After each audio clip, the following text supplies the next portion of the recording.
Good morning, welcome back to my channel Krishna's blog.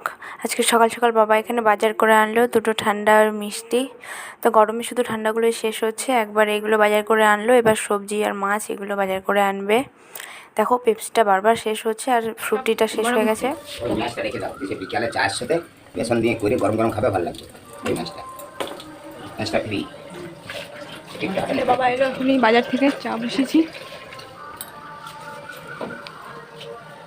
তরকারি কি আনতে হবে? শসা আনবে, ঝিঙ্গা আনবে, ভেন্ডি। ভেন্ডি আর কি আর কি আনবে? দিয়ে দাও।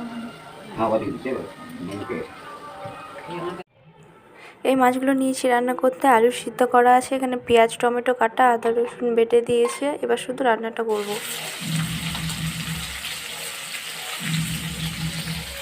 ঝোলটা রেডি হয়ে গেছে। আমি অ্যাকচুয়ালি রান্নাঘর থেকে এই ঘরে নিয়ে এসেছি সব খাবারগুলো। রান্নাঘরে প্রচণ্ড গরম, ওই জন্য ওখান থেকে এখানে নিয়ে আসা হয় সব খাবারগুলো। তো আজকে কফির ঝাল হয়েছে আর 2 রকম ডাল হয়েছে, আর ওর জন্য শুধু একটা মাছ ভাজা নামিয়ে রেখেছি, বাস।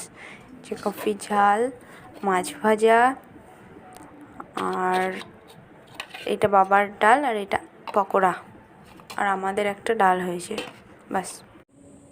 রান্না হয়ে গেল, সব কিছু ঘর মোছা কমপ্লিট। এখন এই রাহির এইগুলো কাচবো, ওর যে বিছানাগুলো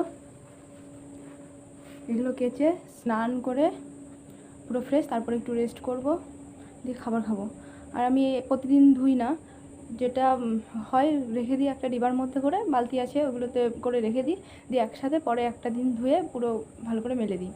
ওটা করে কি হয়, তাহলে খাটনিটা কমে যায়। রোজ রোজ ধুলে একটা কষ্ট লাগে, ধোও, আবার ডেটল দাও বেশি করে, তারপর একটা একটা করে ধুলে অনেকটা। আর একটা বাচ্চার তো 5-6টা জামার উপরে হয়েই যায় দিনে, আর বেশিরভাগ করে জামাগুলোতে দই তোলে, যেটা বেশি করে জামাগুলো গন্ধ হয়, ধুতে হয় বেশি করে। তো একবারেই ধুই, একবারেই ধোয়া ভালো। বাচ্চাদেরটা 1-2 দিন পর যেটা জড়ো হয় একসাথে করে রেখে দিই, সেটা একবারে ধুয়ে দিই। তো এগুলো এখন ধুতে যাচ্ছি, তারপর স্নানটা করে পুরো ফ্রেশ। আর যা গরম পড়েছে এখানে, পুরো 42 ডিগ্রি 43 ডিগ্রি রোজ গরম থাকছে, আর গরমে আর কিছু ভালো লাগছে না, মানে খাওয়ারও রুচি চলে যাচ্ছে, এতটা পরিমাণে গরম। আর কি করব, কাজ করার তো আরও এনার্জি নেই। কাল থেকে ইনস্ট্যান্টলি পুরো ঘুমিয়ে কাটাচ্ছি, এতটা গরম। শুধু এত টায়ার্ড লাগছে, টায়ার্ডের জন্য ঘুম পেয়ে যাচ্ছে গরমে। স্নান করে রেডি হয়ে গেছি, আর রাহিকে স্নান করালাম, তারপর ওকে রেডি করিয়ে ঘুম পাড়িয়ে দিলাম, আর আমি স্নান করে এই যে উপরে এলাম। এই আজকে বিকালে একটা বিয়েবাড়ি আছে, মানে সন্ধ্যায়, তো গিফট প্যাকিং করাই ছিল, বাট আমি মানে হয় না যে কী গিফট আছে দেখবো, তো ওটা আমি খুলে আর কি দেখেছি, তো ওটা আবার প্যাকিং করবে, ওই জন্য আমি এটা নিতে এসেছি।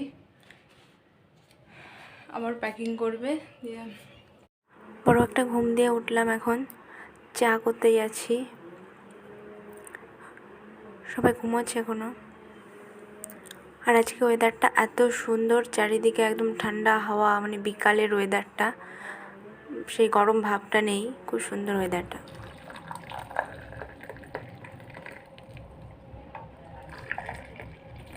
বাবা এখন বাড়িতে নেই, মা, আমি আর রাহুল আছি, আমাদের 3জনের চাই। বাবা 10টায় আসবে, ডিউটিতে গেছে।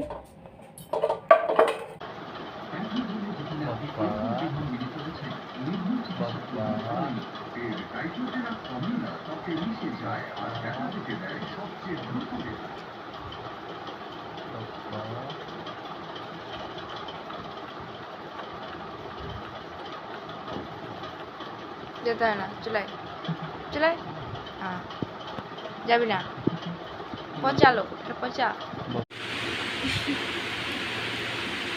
গুড নাইট সবাইকে। বাবা আজকে পর্যন্ত আমাদের ডিনার কমপ্লিট হয়ে গেছে। আমি মা,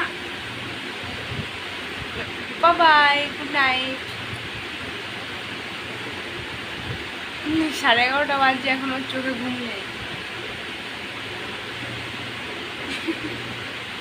দুদিন পরে বলবে বাবাই, গুড নাইট।